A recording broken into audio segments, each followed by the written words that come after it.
Hola maestra, espero que se encuentre bien.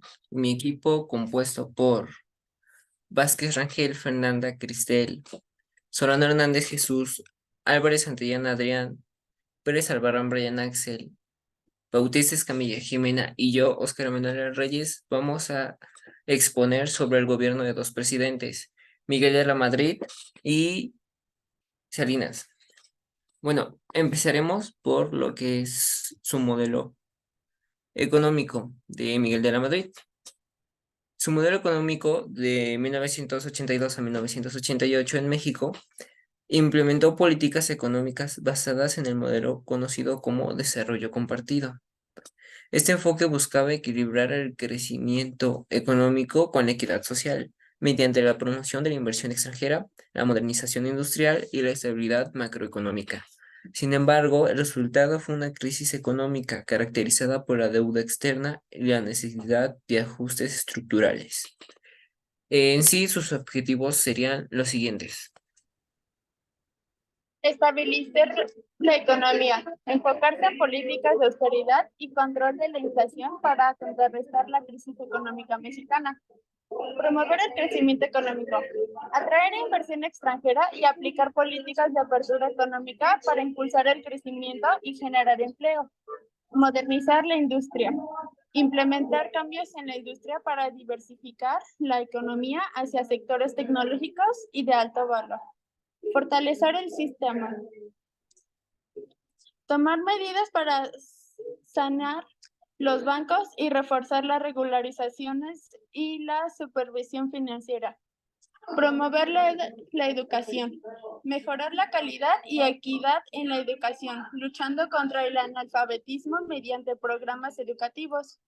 Combatir la corrupción, implementar políticas para prevenir y luchar contra la corrupción, fortaleciendo la rendición de cuentas. Ampliar la participación política, permitir más pluralismo político y reformar el sistema electoral para elecciones transparentes.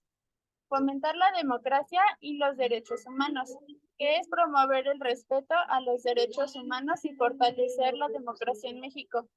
Mejorar la infraestructura, invertir en infraestructura como carreteras, puertos, aeropuertos y telecomunicaciones para modernizar el país.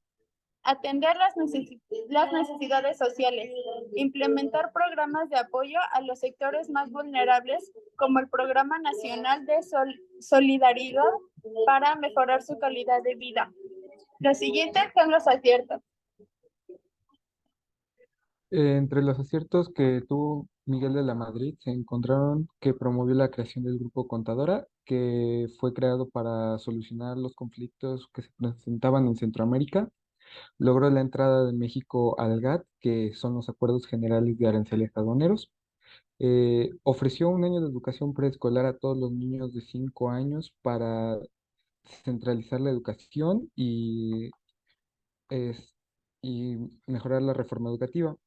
Al frente del Fondo de Cultura Económica, implementó programas de modernización en las áreas productivas y administrativas. Enfrentó diversos desafíos como la crisis económica financiera de la década de 1980.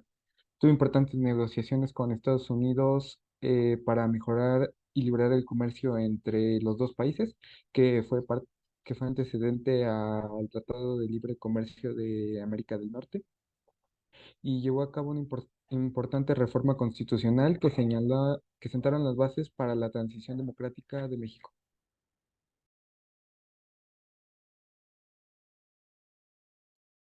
Como errores tenemos que hubo una crisis económica. De la Madrid heredó su economía, una economía con problemas estructurales, pero durante su mandato la situación empeoró. Se implementaron políticas de ajuste estructural que generaron altas tasas de inflación, deuda externa elevada y una caída en el poder adquisitivo de la población. Y también se devaluó el peso en 1982. México se vio obligado a devaluar su moneda, lo que afectó negativamente a la economía y aumentó la deuda externa. También la nacionalización de la banca. Aunque esta medida buscaba estabilizar el sistema financiero, la manera en que se llevó a cabo generó incertidumbre y desconfianza en los inversionistas. También hubo una crisis política. La falta de resultados efectivos en la gestión económica y social condujo a una creciente insatisfacción popular y tensiones políticas. Bueno, yo les diré las variables económicas con las que recibe al país Miguel de la Madrid. Bueno, al inicio de su mandato, pues alcanzó una inflación anual del 98,9%. La deuda externa en ese momento era de 80 millones de dólares y el PIB cayó un 0,3% y se mantuvo en niveles bajos los siguientes años. El desempleo era del 6,1% según el INEGI y el dólar costaba alrededor de 25 pesos mexicanos cada uno. A continuación serían las variables con las que deja el país. Entre las variables económicas con las que dejó el país Miguel de la Madrid, el número uno fue la inflación, que durante su gobierno la inflación disminuyó del 98,5% en 1983 al 38,7% en 1988. Dejó una deuda externa al finalizar su administración. La deuda externa de México alcanzó los 102.143 millones de dólares. El crecimiento económico durante su mandato, la tasa de crecimiento promedio anual del PIB fue del 2,5% en el periodo de 1983 y 1988. También hubo desempleo. La tasa de desempleo al finalizar su gobierno en 1988 fue del 5,9% y el tipo de cambio al finalizar su mandato en 1988, el tipo de cambio promedio fue alrededor de 2.831,18 pesos por dólar.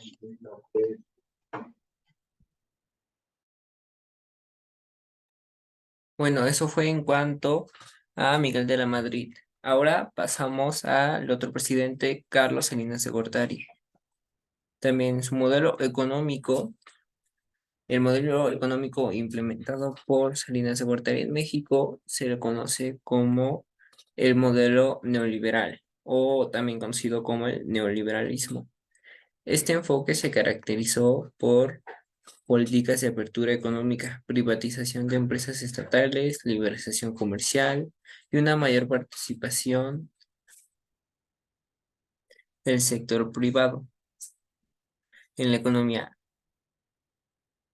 El programa de ajuste estructural PAE y la firma del Tratado de Libre Comercio de América del Norte son elementos claves asociados con este modelo durante su administración presidencial de 1988 a 1994.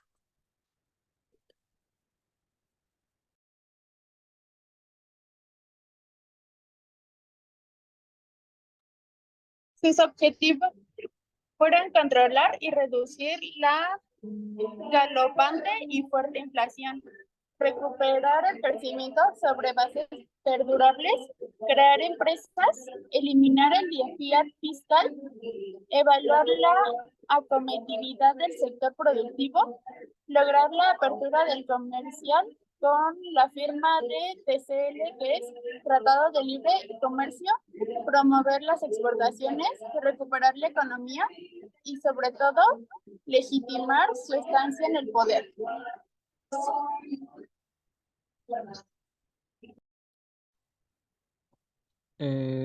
Como parte de los aciertos de Salinas de Gortari fue que acomodó una generación de tecnócratas muy brillantes y talentosos con el objetivo de traerle desarrollo al país. eh, y esto forma parte de su visión a largo plazo. Su sexenio significó la entrada total de México a la globalización y la apertura comercial, principalmente con el Tratado de Libre Comercio de América del Norte, firmado junto a Canadá y Estados Unidos.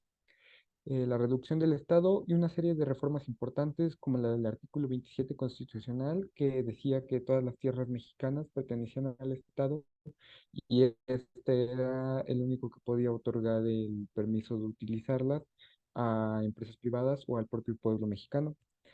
Otro fue el levantamiento del Ejército Zapatista de Liberación Nacional, en donde finalmente pudo calmar a este ejército que llevaba tiempo exigiendo mejores condiciones y que se respetaran los acuerdos de la Revolución Mexicana.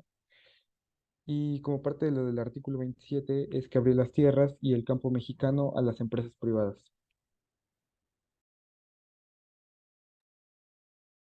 Salinas de Gortari tuvo varios errores, pero el más importante fue que este causó el error de diciembre.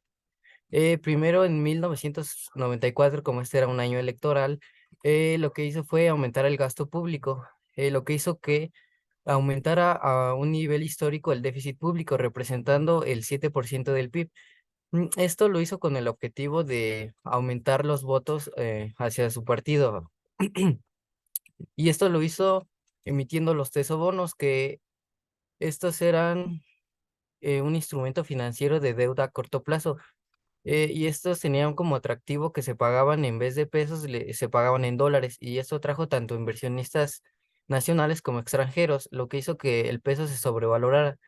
Después tenemos la situación política del país. El 1 de enero del 94, el ejército zapatista se levantó en armas y le declaró la guerra al gobierno. Y el 3 de, el 3 de marzo de este mismo año ocurre el asesinato de Colosio, el cual era el candidato para la presidencia de ese año. Estos sucesos ocasionaron que los empresarios tuvieran miedo de perder su dinero y comenzaran a vender sus tesobonos, pero como estos se pagaban en dólares, el gobierno no tenía esa gran cantidad de dinero y lo que hizo fue recurrir a la Reserva Internacional del Banco de México. Y ya después, cuando sale Salinas y entra Cedillo, lo que intenta Cedillo es aumentar un 15% el precio del dólar para detener la fuga de dólares de esta reserva. Pero este lo ejecuta de una mala forma y se lo dice a los empresarios mexicanos y extranjeros, los cuales inmediatamente retiran sus inversiones, y este fue conocido como el error de diciembre.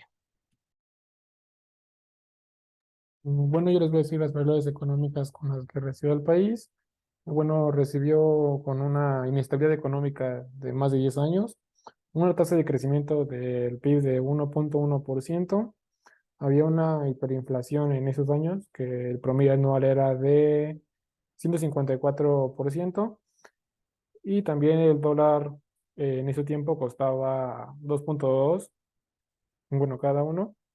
Y también en diciembre de 1988 se firma la primera etapa del Pacto para la Inestabilidad y el Crecimiento.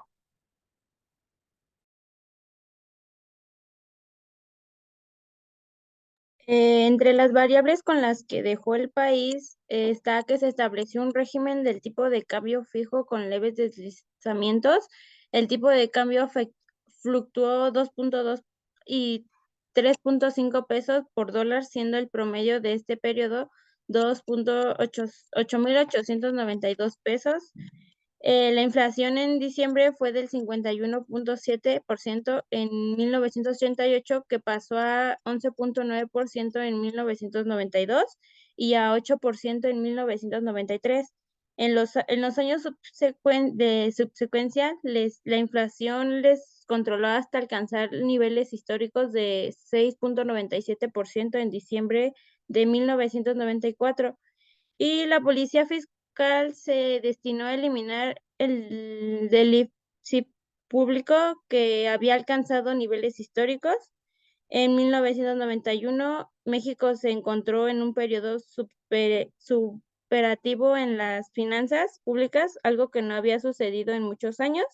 Y al finalizar su sexenio, el de Salinas, el 52.4% de la población ya vivía en la pobreza.